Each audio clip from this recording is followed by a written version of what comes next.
Okay, so now we're at 8 minutes per mile.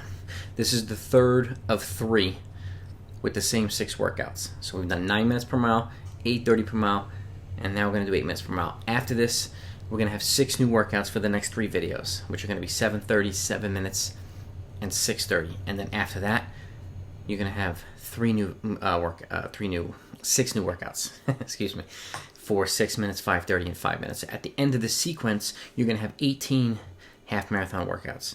Some of these are building block pieces, which are necessary for everybody. Other ones are going to be options you likely haven't seen or maybe seen something similar to. So at the end of this series, you're going to have a lot of different options, okay?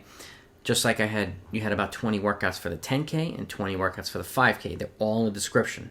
So take a look at that stuff. If you want to have a lot more data, a lot more content, this is the place for you. And I say this, my personal philosophy is I don't care whether you're a 12-minute miler or a 4-minute miler, or whether you're a 30-minute 5K runner or a 14-minute 5K runner.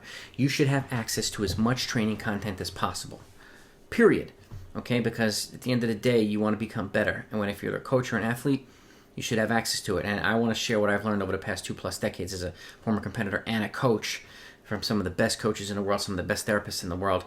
And after developing my own program and using lots and lots and lots of workouts, I want to share them with you so that you have as much tools or as many tools that you're in your tool shed at your disposal as you can or as you might need. So with that, let's take it over here now. By the way, hit that subscribe button and that bell icon so you don't miss all the stuff that's going to be coming out after this video. And there's a lot of stuff coming, so you're not going to want to miss it. But let's get over here. Okay, so again, 6 similar workouts, right? Finishing this sequence. So the 400-meter reps again, and watch the other videos, okay, the 9 minutes and the 8-minute, the 8:30, because you'll see how you progress from one to the next. But 8 minutes is a significant milestone for this half marathon component, okay, because it equates to 1:45. So if you double that, it's 3:30 marathon, which is a huge milestone for a lot of people. But 8 minutes is a big benchmark for a lot of folks who run the half marathon and the marathon. So that's why this video itself in particular is important. And there's generally ballpark about a 20 to maybe 22 seconds or 18 seconds on the other side, give or take a second or two, differential between what you can run for the half and what you potentially could be running for the marathon. So 8 minutes for the half marathon, essentially, based on some running calculators and some other things, says if you run this, it suggests you should be able to run about 8:20 per mile, give or take a second on either side for the marathon. So there's about a 20 second differential. So and it'll give you a good idea, And so if you've run the marathon at that level, but you haven't run the half marathon yet, then it's a good sign that some of these workouts are going to be really good for you. Okay, because a lot of them are faster than half marathon pace. Some of them are faster. So let's keep that in mind. But moving forward, okay, the first workout, again, we're going back to those 400s, right? So as you're building towards 12 to 16 of them with a 1-minute recovery. In some cases, folks can go a little bit more than that, but I like to cap it at 16 at this level.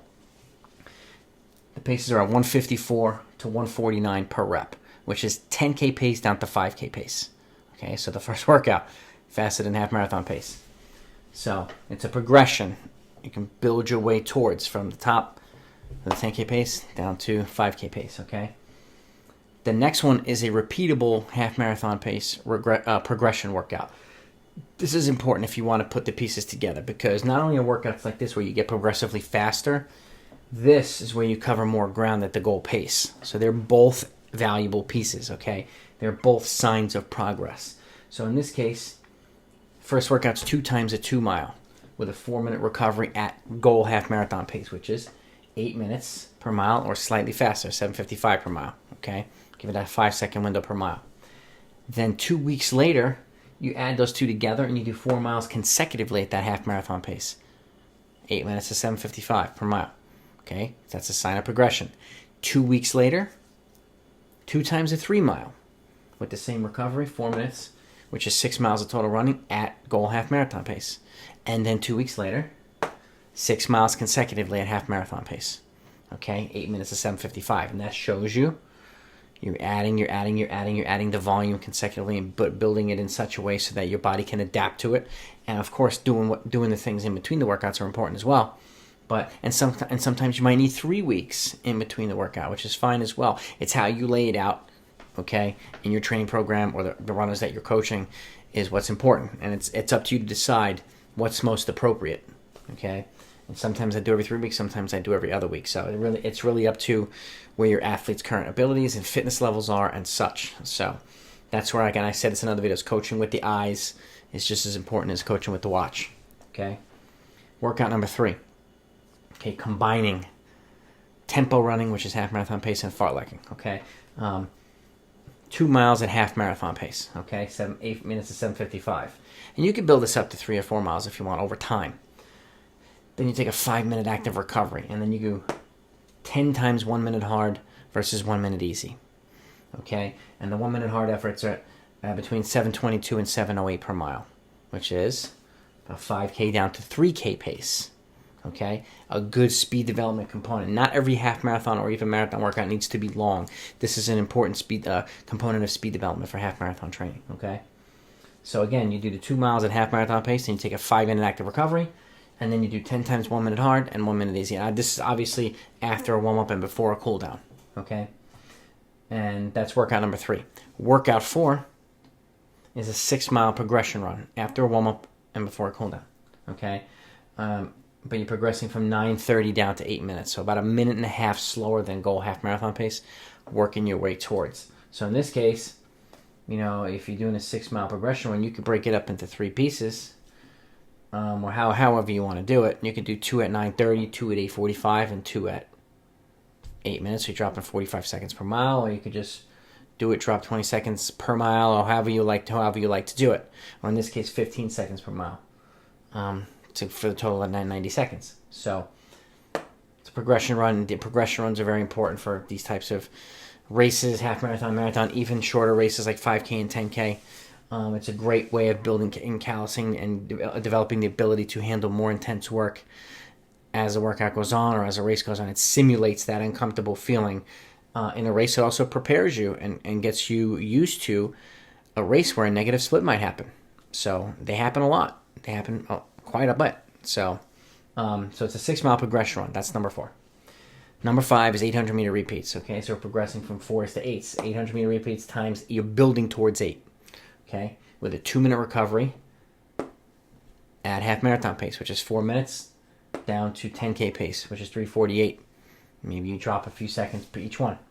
Okay, but that's a nice progression workout as well. So instead of a continuous progression run, now you have a progression workout of moderate distance reps. All right, and last but not least, the rolling long run. At this point, that's at about 11, 12 miles. Some folks might do less, some folks might do more. Okay, but I generally like to have it at this sequence 11 or 12. You'll see the next 3 videos I bump it up to 14 and 15. Okay, so as you get fitter, as you get more experience, you can kind of build into the long run. And keep in mind, rolling, if you have the rolling hills available to you, I definitely encourage you to take advantage of it, because rolling long runs can not only help simulate rolling courses, but it acts as a great strength builder for flat courses. It's also a great way of doing the fartlek. You can do this component on the rolling area as well. It's a great way of building strength in different areas, but it also gets you used to fluctuating paces. So, but I'm a big proponent of the rolling long run, as no matter what you're training for. It's a great strength builder and something you can do continuous over the months and over the years. So, these are the 6 workouts. Compare them to the 9 minutes, compare them to the 8:30. You'll see the progression in paces like I said. Okay? And what you need to do to get from each one to this one. But 8 minutes is a pretty significant milestone. So I look forward to hopefully, hearing some good comments and feedback. Hopefully these videos are helpful. Hopefully some of these workouts, are something you haven't seen and help you achieve these goals. And if you do, leave me some feedback in the comments. If you have other good half marathon workouts, leave me some feedback. It's I want to have a good dialogue with you folks. So, but anyway, off to the next 3 videos with the next 3 batch of workouts. So you're not going to want to miss them. So thanks for watching, and I'll talk to you then.